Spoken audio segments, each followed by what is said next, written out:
Today, we're talking about being a silent partner, buying a business, and the danger of getting into business with people.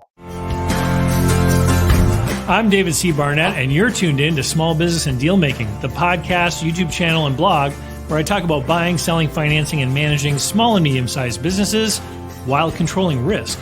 So, if you're looking to take control of your future through buying a business one day, or if you already own a business and you're looking to grow or exit, you've come to the right place. I talk about interesting things, I talk to interesting people, and I answer your questions every week right here. So be sure to hit like and be sure to hit subscribe, and let's get to it. Hey everyone, today I've got a great video that was inspired in part by a comment that was left under one of my other videos, which I would encourage you to do. Leave comments under my videos, and this is one of the ways that I generate ideas about what new videos to create. So, viewer who goes by the handle of Everything by John left a comment. He was watching the video I made called "Fastest Way to 500,000 income." And we'll put a link to that here. Um, and the comment was, excellent video. What do you think is more efficient and profits you the fastest, buying businesses or becoming the silent partner? Now, I have made other videos before about being a partner, providing money to someone buying a business. In fact, I believe there's a playlist about equity investing, both from the point of view of raising funds through finding equity investors and being the equity investor. So you might want to check out that content. Um, but I want to answer this question because I've lately been getting several people that have been booking private calls with me to ask about being an investor in someone else's deal, someone who's trying to buy a business. And it's very interesting. And so, on top of this, over the weekend, I was driving in a part of the city that I rarely go into, and I just happened to drive by a particular house that brought up all kinds of memories from about 15 years ago. So I'm going to tell you the story today, everyone, about Mrs. Wilson, and it's a great story. And like all good stories, it has multiple chapters. So let me bring us back in time to 2006. So 2006 is around the time when I left my career at the Yellow Pages and I started a business with a partner. And what we did is we created a junk removal business. So we advertised, we had a truck that would lift up and dump out at the landfill, and we had all kinds of advertising going on. And so we would go to people's homes and we would empty out, their basements or their garage or what have you. So this is the business we were doing, and we got into business, and everything was going just the way you might imagine with any business startup, and we were meeting new clients, etc. So one day we get a call from a house, and it's a lady who says, we've been renovating our new home. We have a whole pile of like construction debris and stuff, and the garbage man wouldn't take it, which they wouldn't here. So I said, yeah, yeah, that's exactly the kind of stuff we do all the time. So we drove by, and this is when I met Mrs. Wilson. So Mrs. Wilson said to me that she was a real estate investor and that she would buy a house, live in it for a year while she renovated it, and then she would sell the house.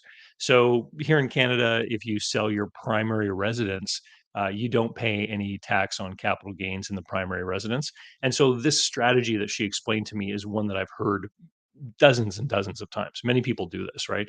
And so they'll live in the house, they'll fix it up, and they're you uh, to put the whole tax thing to the side, it wasn't an uncommon story.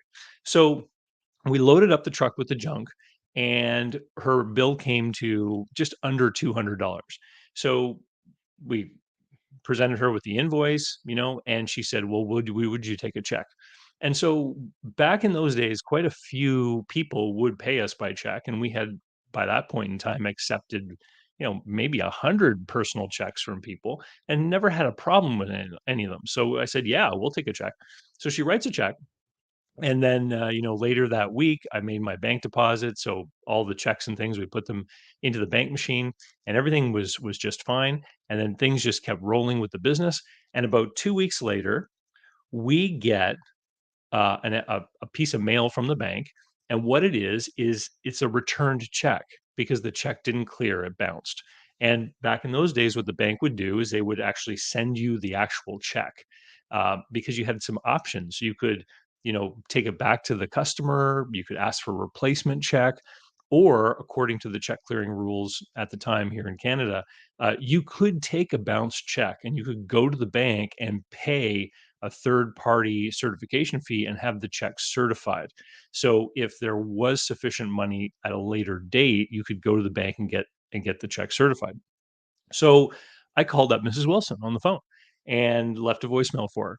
And over the course of about a week, I called her maybe 4 or 5 times, leaving messages. She never called me back. Right. And that's, when I started to think, maybe this person knows that I'm chasing them for money. Maybe this person doesn't want to honor their check. So you could do this, like, I forget exactly what it was. It was like star something, star and two numbers, and it would disguise your caller ID. So I did that and I called her up and she answered the phone. Right. And I said, "Mrs. Wilson, it's David, from Junkaway, and I'm calling because, the bank returned the check that you gave me. It wasn't a good check." And she says to me, "Oh, you know what? Um, that's awful. What would you like to do?" And I said, "Well, why don't you write out a new check and just leave it in your mailbox in an envelope with my name on it, and I'll stop by sometime tomorrow and just pick it up from your house." Right? I just wanted to make it easy. I knew that I would be in that part of town. And so the next day I go by and of course I stop and I look in the mailbox and there's nothing there. Right. So then I start the phone voicemail tag game again. And I have to do the same star thing. And she answers the phone. You see, when she can't see that it's me, she answers the phone. Right. So I know she's trying to dodge me. And I get her on the phone and she says, "Oh, shoot. You know what? Yes, that's right. You told me to leave it in the mailbox. I forgot. I mailed it to you." And I said, "You mailed it to me?" And she said, "Yeah, I forgot that you told me to leave it in the mailbox. I wrote the new check and I mailed it to you." And I said, "Where exactly did you mail it?" And she said, "Well, to your address." And I was like, "Which address is that?" Right? Because I'm trying to press her on details. And she says, "It's the address on the receipt that you left with me." And here's the rub, because our receipts did not have our mailing address on them. And I said to her, "Mrs. Wilson, our receipts don't have our mailing address. So you're lying to me. What's going on?" And she hung up. Now, that's the end of chapter one. So basically, I was left with this decision. What am I going to do to chase a debt under $200? Now, I missed the money because our little junk removal business, a good day for us was maybe 12 or $1,400 income. The average day for us was 900 to $1,000 of total sales. So 200 was certainly an amount of money that hurt. I mean, that was um, almost payroll for the day for two people in the truck, right? And so time went on, right? Chapter one's over. Chapter two, I get a call from a new lady. And this lady calls me up and says, "Hey, we're doing a cleanup at a house, and we have a whole bunch of like construction debris and all this kind of stuff that the garbage man won't take." Right? Same thing. Okay. And she says, "Can you come by and take care of this for me?" And I'm like, "Sure, that's what we do." And she gives me the address, and it's the same house. So I'm interested now. So we drive over there, and it's a different lady. It's not Mrs. Wilson, it's a different lady. And so I said, "You know what? We were here a few months ago and we cleaned up a bunch of junk and the lady wrote us a check and it bounced. Before we load this truck, we need to know who you are and what's going on." So the lady, and I forget her name, we'll call her Mrs. Smith. Mrs. Smith recounts to me this, how she ended up dealing with Mrs. Wilson. Apparently, the house was up for sale. Mrs. Wilson approached them saying, "I'm a real estate investor." They made an offer through a real estate agent and they were going to have a closing on the house. And then at the final hour, just before the closing, there was some kind of delay in the financing that Mrs. Wilson had arranged for the house. And so Mrs. Wilson went to the seller, Mrs. Smith, and said, "Here's the deal. The financing's been delayed. We can only close on the mortgage next week, but the timing was like end of month. And she said, but we have to be out of our apartment. We're going to be homeless for 4 days. Is there any way that we might be able to move in just before the closing gets completed? And Mrs. Smith agreed and let Mrs. Wilson move in. So, what then happened, of course, is that the financing for the house purchase never materialized, right? And so Mrs. Smith is telling me this story, right? About how now she's got Mrs. Wilson and her family living in the house. The deal hasn't closed and she hasn't been paid for the house. And Mrs. Wilson's in there hiring me and writing bad checks, right? And so what what then here where we live in New Brunswick, there's this government department called the Office of the Rentalsman, and they manage things between tenants and landlords, like leases and, if there is a dispute or someone needs to be evicted or something like that. So Mrs. Smith goes to the rentalsman and says, "I've got someone living in my house, but they're not paying rent, they're not supposed to be there." And the rentalsman's like, "Well, where's your lease?" And she said, "Well, I don't have a lease. I've got a purchase, an offer to purchase and sale or a purchase and sale agreement or whatever." And the rentalsman says, "Well, we can't help you evict this person because as far as we're concerned, she's not a tenant. You have a contract dispute. This is a civil law thing. You need to get a lawyer and maybe sue her." They're like, "We don't do that." Right? So Mrs. Wilson and her family ended up living in the house for 8 months without paying any rent and without having paid for the house in this legal limbo between being a tenant and being a purchaser, all the while, talking about how she was a real estate investor, she was gonna flip the house, and maybe she was trying to sell the house to someone else, but she didn't own it. Um, she certainly ripped me off, and so, eventually, the Mrs. Smith is successful in getting rid of Mrs. Wilson, and apparently the renovations that Mrs. Wilson and her family started were just, very amateurish and not professional and basically had to be all torn out, um, whatever efforts they'd made. And then we got hired to come and clean it up again. And of course, we insisted that Mrs. Smith pay us with a credit card rather than a check. But that's chapter two. Okay. So now we know more about Mrs. Wilson. Now, I got out of the junk removal business, and if you've ever listened to some of my historic, my videos where I talk about my own background, I got out of it and I became a finance broker. And so I was working with small business owners to help them secure debt, operating capital. I was helping them secure lines of credit, operating and capital leases, factoring facilities, etc. So working with different business owners. One day I get a call from a lady who wants to buy a campground in Prince Edward Island, okay? And so I'm like, "Oh, yeah, well, I can totally help you with that." And so I ask her a few details, "Where's the campground? What's the size of the property? Do you have financial statements, etcetera?" "Okay, great. What's your name and phone number?" Well, guess what? It's Mrs. Wilson, right? Mrs. Wilson's calling me up looking for my help to finance this campground. So now I'm like, "Oh, this is the Mrs. Wilson that owes me $200." So I think to myself, I wonder what she's up to. So I'm listening, I'm playing along, and I tell her that I need to call a few of my lenders and that I'll get back to her. So a couple days later, I call her back, right? And I'm like, "Yeah, I think I'm making good headway. I think that, this is something that we might be able to do." Now, listen very carefully, everybody. So, what she says then is she says, "Well, as soon as you know that you might be able to get some kind of financing, even if it hasn't been approved, I need a letter from you saying that you think the deal is financeable because I have some partners who are putting up part of the down payment. And I understand that I have to have the money in my own bank account for 90 days to season it and prove that I have the down payment to the lender." Right.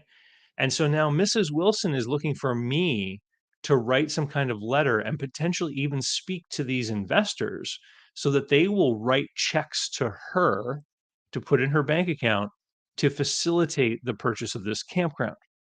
Okay. So there was no way I was going to do anything like that. Right. Because I immediately understood what she was doing. Potentially. I don't know if she really was just a crazy person or out of touch with reality, that she actually was living in this imaginary world where she thought that she was doing these deals. But basically, if I had written such a letter and these investors had called to confirm with me, they would have given this woman, Mrs. Wilson, with the track record we know, money, potentially $100,000 to put in her bank account for seasoning before, the campground deal was gonna go down. Of course, she could have just taken off with the money, right? And so that's the end of chapter 3, and that's the end of the story, really, because here's what I wanna talk to you guys about today, and this gets back to John's question about whether or not you should be you should buy businesses or you should be a silent partner. Over the last couple of weeks, I've actually had 2 different calls with people who have called me up asking for my help to analyze business purchase transactions, not because they were buying businesses themselves, but because they had been invited to be these silent partners, putting up part of the down payment to buy these businesses, okay? And so in both cases, people were focused on the deal. Like, do the numbers make sense? Does the purchase price make sense? Does the amount of down payment and all this kind of stuff make sense? In both cases. But when they started talking on the phone with me and I understood what kind of situation they were in, I shifted the focus of the whole conversation away from the deal and to the person and how they met the person. Because if you're gonna be a partner in a deal and you're basically gonna be putting up cash for someone else to buy a business, and that other person is the deal maker, they're the buyer, they're gonna be the operator, etcetera, then that's a whole other level of due diligence and analysis that has to be done, not on the deal, but rather on the person that you're getting into business with.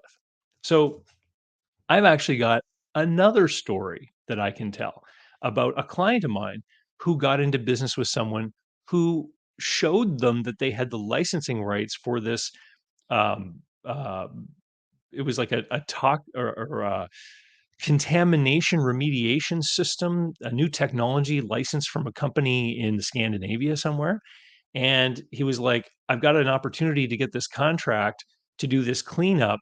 And it was all about putting these rods in the ground and running this current through the rods that pulsed at certain oscillation frequencies. It was all very technical, of course. And then the guy was like, "I've got this opportunity to roll this out, and we have a few test sites. And if everything goes well with the test sites, then we potentially could be getting a contract with Suncor out in Alberta to like clean up tar sand sites or something like this, like this multi-billion-dollar potential project." And my client was like, "This is great." And the guys put like 40, $50,000 into this thing without ever investigating the guy who came forward with it. And again, turned out to be a con man, like total ripoff, just like Mrs. Wilson. So I don't want you guys to be afraid of everyone in the world of business. We exist in a very high trust society. You know, Modern Western countries are trust economies. So much business is done where people do services or ship products to people and send them an invoice, and they know that almost all the time they're going to get paid for it eventually, right? But there are these unscrupulous operators out there. And you do have to be aware that sometimes you may deal with somebody who is not an honest operator. Or what's worse, people who believe that they're honest operators, but they're just incompetent or incapable of actually delivering on what it is that they're promising to you. So, in one of the cases of these 2 recent phone calls, I was speaking with a gentleman. He met somebody online in an online community of people who are all talking about buying businesses, okay? And so he was approached by this guy saying, "I have an opportunity to buy this business." And it was like a $1 million EBITDA cash flowing business that they were going to buy for $4 million. And they needed a couple $100,000 as a down payment. And they were going to use an SBA loan for the difference. And so they were looking for investors to put in part of the money. And this guy I was speaking to on the phone was thinking about putting $200,000 into this deal in exchange for some of the equity. And so he called me because he wanted my opinion on the deal. And I said, "Well, let's back up. Let's talk about your deal as the investor. Let's talk about who this deal maker is. You know, Are they experienced in this industry? Do they know this? Do they know that? Do they know? And the guy knew nothing about the person putting the deal together, basically. It was a stranger he met on the internet, and now he's thinking about giving the stranger $200,000. And then I asked him a few questions about himself. I said, "Great, what's your personal net worth?" "Well, what do you mean?" I'm like, "What is the total value of your assets minus liabilities?" And we ended up doing it on the phone.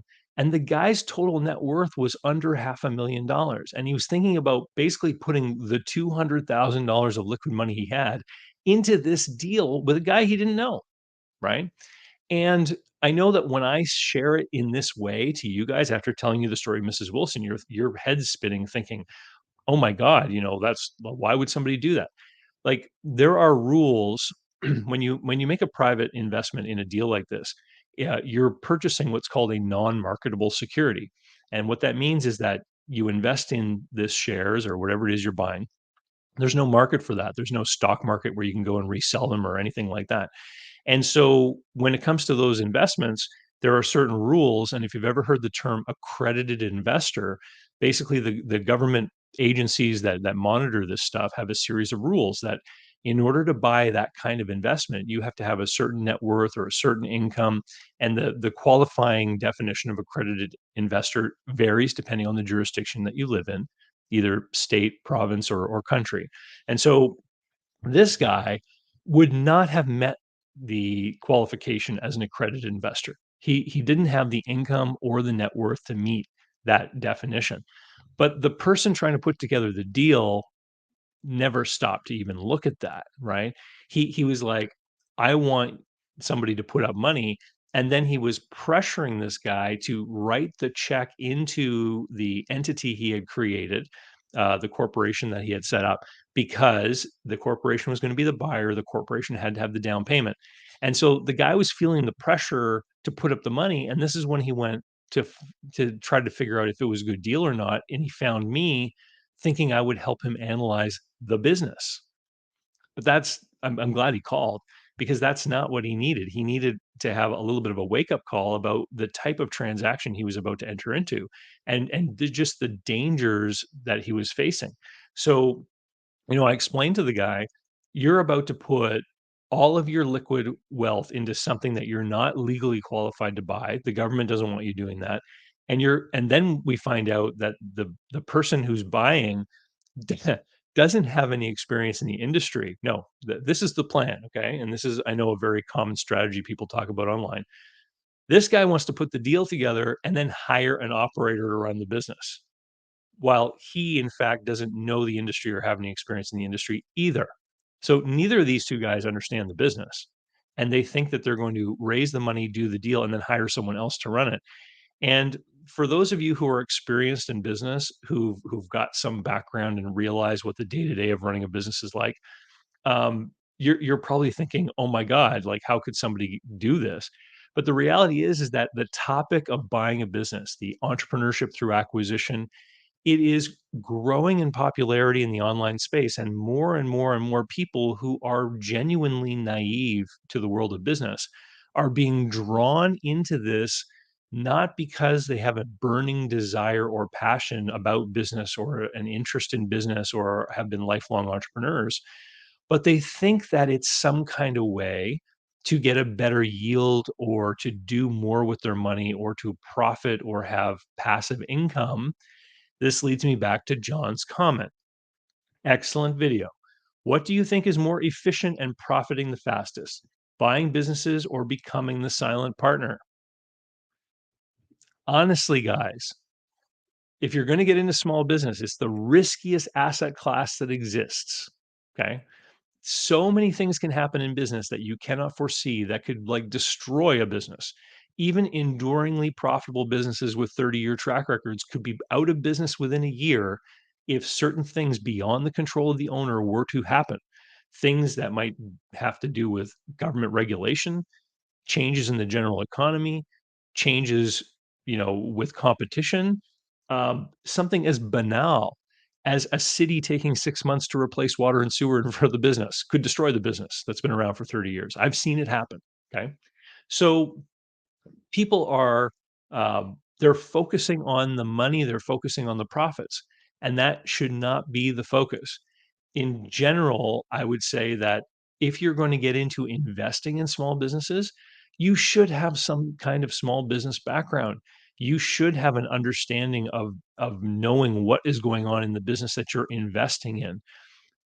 If you don't understand what it is that you're investing in, then really you're just kind of being speculative. You're just putting your money in and hoping that everything works out. And to put your money into something to put your money into, a bus being driven by some other person and not taking the time to truly investigate that other person is just another even higher order of magnitude of stress or risk that you're taking. And so I hope today's story can open your eyes a little bit to some of the real dangers that exist out there.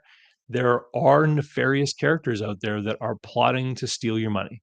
There are people out there who are genuinely ill that believe that they are doing something that they cannot do, that they're not qualified to do, that they could never in a million years pay off. But they genuinely, honestly believe that they are doing this deal or doing this thing, and they could be very convincing in talking with you about how they're going to execute. And so, if you want to get into investing, there's a whole world out there about investing.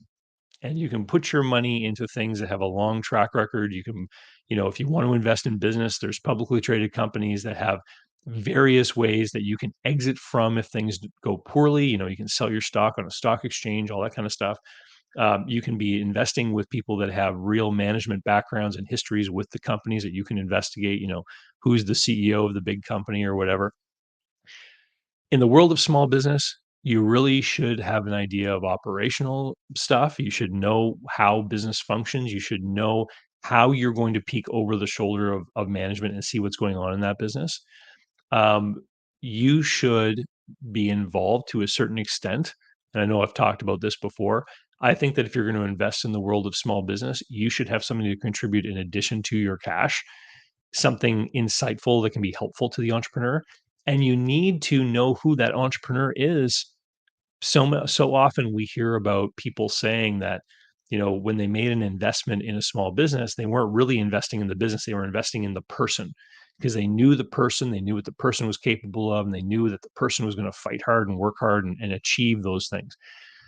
Man, you do not make those kinds of judgment calls about a person that you met online and you've known for a few weeks. Those types of relationships tend to be very long. Like, the person for years. You've seen how they've handled stress. You've seen how they've handled ups and downs. You've seen what their accomplishments are. And you've seen how they've acted in the face of adversity. Because when things are going well, a lot of people can look like heroes. It's when things go poorly that you really learn, what's going on with someone. Anyway, if, if you're serious about this world of small business and you wanna, get into business, then, head over to businessbuyeradvantage.com.